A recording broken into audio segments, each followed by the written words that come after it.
The premise for Swamp Thing is about a CDC doctor. Her name's Abby Arcane. She has been sent into this small little town to try and investigate an outbreak. We discover very quickly that she has a past in this town, and then she develops a relationship with a man named Alec Holland. And it's this relationship that is the centerpiece of the show. You really think this is a good idea? I'll be okay.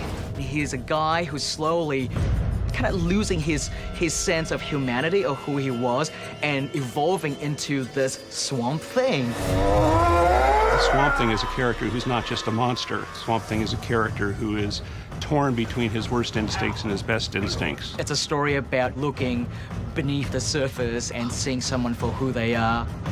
Supernatural has been unleashed from the swamps, and it's entering people's minds, turning people into terrible things.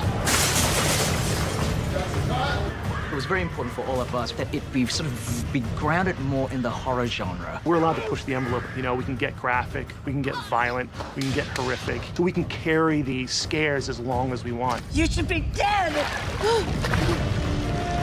I'd love to create a world, and this idea of a kind of southern gothic, I really want it to feel haunting and beautiful, but still creepy and dark. It's a show that, you know, wants to have a lot more practical effects. The first stop was Justin Rowley and his team. James Wan used them on Aquaman to great success. So we're creating an environment that feels real, that the actors can kind of sort of touch and see. That was something that we felt was very different, that isn't really out there in the TV space.